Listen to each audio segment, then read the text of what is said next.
Friends, एक बार फिर आपके सामने एक नई प्रेजेंटेशन लेके हाजिर है। मैं हूं Mohammad Naufal Sufan, belongs to Sun Naufal academy. अगर आपको मेरा वीडियो पसंद आ रहा है तो प्लीज़ लाइक, सब्सक्राइब और शेयर ज़रूर कीजिएगा। देखिए, आजकल बहुत ज़्यादा चर्चा में है आर्टिफिशियल इंटेलिजेंस, डीप सीक। ये डीप सीक एक सर्च इंजन है, एक सर्च बोट है, एक सॉफ्टवेयर है जो कि आर्टिफिशियल इंटेलिजेंस बेस्ड है। और इस वक्त इसका बहुत ज़्यादा चर्चा है। इस बारे में जानेंगे कि ये क्या है, इसका बैकग्राउंड क्या है, इसके बानी का नाम क्या है, ये कहाँ पे बनी है और इसका फ्यूचर क्या है, किस तरीके से ये किसी दूसरी आर्टिफिशियल इंटेलिजेंस चैट जीपीटी या जेमिनी वगैरह से किस तरह से सुपीरियर है, या कैसे क्या क्या, वो सब कुछ हम इसके अंदर देखेंगे।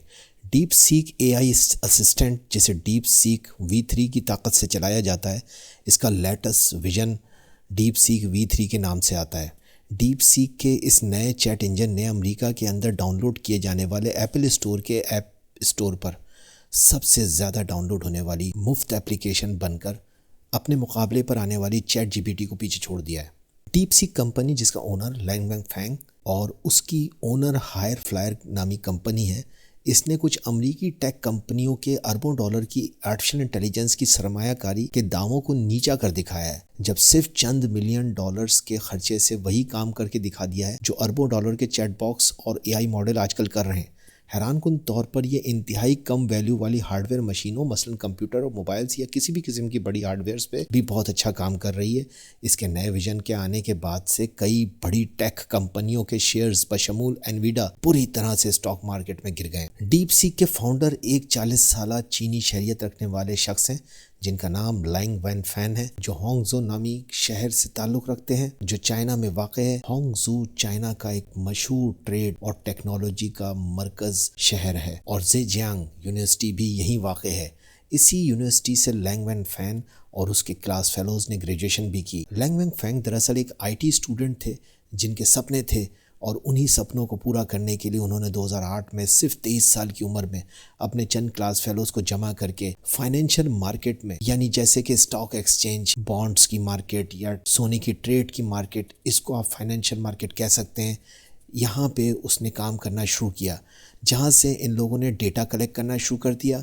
फाइनेंशियल डेटा का एनालाइज आम तौर पर पैटर्न की तलाश करने और फ्यूचर प्रेडिक्शन करने वाले मॉडल्स को बनाने में मददगार होता है।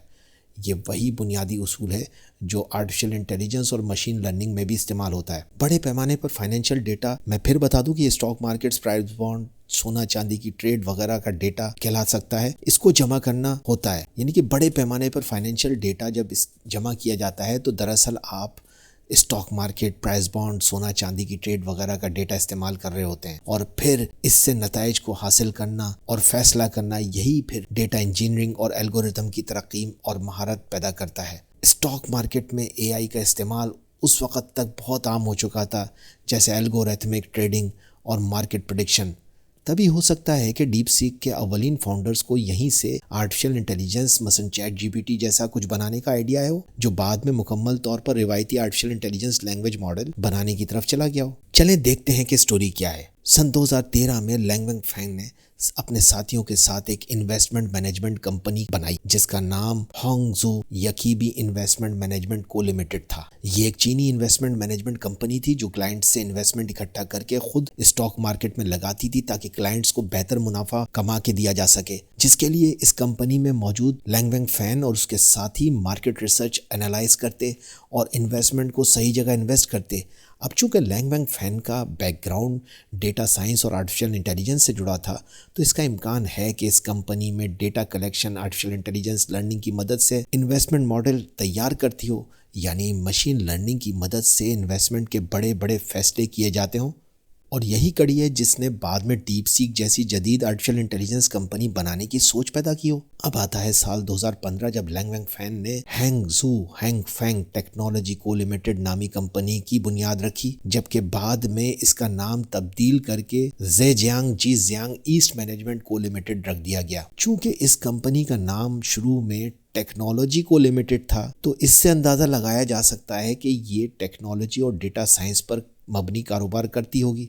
مگر بعد میں دیا جانے والا نام مینجمنٹ کو لمیٹڈ یہ ظاہر کرتا ہے کہ فائنینس انویسٹمنٹ یا بزنس مینجمنٹ کے ڈپارٹمنٹ میں بھی کام پھیلا رہی تھی، یعنی اسی وقت سے ہی یہ کمپنی ڈیٹا سائنس اور آرٹیفیشل انٹیلیجنس سے جڑی ہوئی تھی، یا ہو سکتا ہے کہ صرف انویسٹمنٹ اور فائنینشیل انالائسس تک ہی محدود ہو، کیونکہ لینگ وینگ فین کا پس منظر فائنینس اور آرٹیفیشل انٹیلیجنس دونوں سے ہی جڑا ہوا ہے، اور شاید نام بھی اسی لیے بدلا ہو کہ پہلے ٹیکنالوجیکل ڈیولپمنٹ پر فوکس کر رہی ہو، پھر بعد میں اس نے اپنا فوکس انویسٹمنٹ مینجمنٹ کی جانب کر لیا ہو، یا ہو سکتا ہے کہ کسی ایسے ہی دوسرے بڑے گروپ کے ساتھ جڑ گئی ہو، یا کبھی کبھی کوئی قانونی وجہ بھی نام کی تبدیلی کی ضرورت بن جاتی ہے۔ مگر یہ بات تو ظاہر ہے کہ یہ کمپنی فائنانس، ٹیکنالوجی اور ڈیٹا سائنس سے متعلق ہی تھی، جو بعد میں ڈیپ سیک کے بننے کا سبب ہو۔ سال آتا ہے 2016، لینگ وینگ فین نے نیمبو high flyer quantitative investment management partnership کی بنیاد رکھ ڈالی، جو آرٹیفیشل انٹیلیجنس اور کیلکولیشن کے ذریعے سے سرمایہ کاری کے پھر سے فیصلے کرتی تھی۔ یہ کمپنی ڈیٹا الگورتھم اور آرٹیفیشل انٹیلیجنس کو استعمال کر کے مارکیٹ میں انویسٹمنٹ کے آٹومیٹک فیصلے کر لیتی تھی۔ روایتی انویسٹمنٹ ایکسپرٹ مارکیٹ کے ٹرینڈ کو انسانی آنکھ اور سمجھ ہی سے دیکھ سکتے ہیں،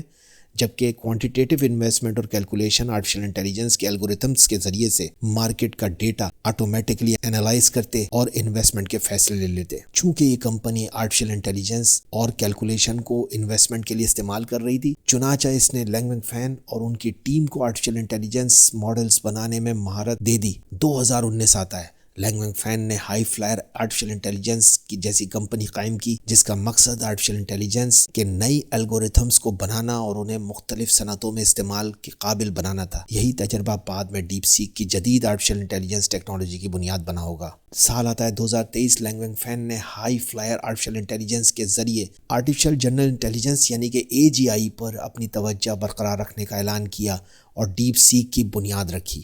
ڈیپ سیک کا مقصد زیادہ ذہین، خود مختار اور انسان جیسی آرٹیفیشل انٹیلیجنس بنانا تھا، جو مستقبل میں آرٹیفیشل جنرل انٹیلیجنس کے خواب کو حقیقت میں بدل سکے۔ آرٹیفیشل جنرل انٹیلیجنس کیا ہے؟ آرٹیفیشل جنرل انٹیلیجنس دراصل آرٹیفیشل انٹیلیجنس سے مختلف ہوتی ہے، کیونکہ آرٹیفیشل انٹیلیجنس صرف ایک خاص میدان پر کام کرنے کے لیے بنی ہے، جبکہ آرٹیفیشل جنرل انٹیلیجنس انسانی دماغ کی طرح ہر چیز کو سیکھتی ہے، اسے محفوظ کر کے اس سے مزید کام بھی لیتی ہے، اور تیزی سے نئے حالات کو سیکھ کر ایڈجسٹ کرنے کی صلاحیت رکھتی ہے، اور خود سے بھی سیکھ سکتی ہے اور نئی پروفیشنسیز حاصل کر سکتی ہے، جبکہ عام آرٹیفیشل انٹیلیجنس نئی اسکلز حاصل نہیں کر سکتی۔ مثلاً آپ یہ اس کو اس طرح سمجھ سکتے ہیں کہ اگر کوئی آرٹیفیشل انٹیلیجنس سافٹ ویئر صرف گانا گانے کے لیے بنی ہے تو وہ میڈیکل کی کوئی ڈائگنوسس نہیں کر سکتی، اور اگر کوئی میڈیکل ڈائگنوسس کے لیے بنی ہے تو وہ کار ڈرائیو نہیں کر سکتی، اور اگر وہ کار ڈرائیو کر سکتی ہے تو کوئی کسی گاڑی کے نقص یا گاڑی کی خامیوں کو تلاش نہیں کر سکتی۔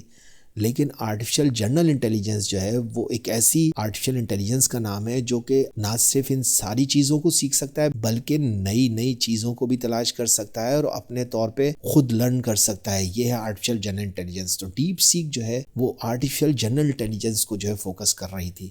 تو ڈیپ سیک R1 نے 2025 کے 27 جنوری کو ایپل اسٹور یونائٹڈ اسٹیٹس میں سب سے زیادہ ڈاؤن لوڈ ہونے والی فری ایپ بننے کا اعزاز حاصل کر لیا ہے، اور یہ چیٹ GPT کو بھی پیچھے چھوڑ کر دنیا کی سب سے زیادہ ڈاؤن لوڈ ہونے والی آرٹیفیشل انٹیلیجنس ایپ بن کے ابھری ہے۔ ڈیپ سیک R1 کی کامیابی کا راز اس کے زیادہ ہوشیار، انڈیپینڈنٹ اور افیکٹو ہونے میں ہو سکتا ہے۔ ڈیپ سیک R1 کی کامیابی اس بات کو ظاہر کرتی ہے کہ آرٹیفیشل جنرل انٹیلیجنس کا فیوچر بہت زیادہ برائٹ ہے، اور دنیا اب آرٹیفیشل جنرل انٹیلیجنس کی طرف بڑھ رہی ہے۔ یہ تو میری پریزنٹیشن تھی۔ اگر آپ کو میری پریزنٹیشن پسند آئی تو پلیز لائک اور سبسکرائب ضرور کر دیجیے گا۔ Thank you very much.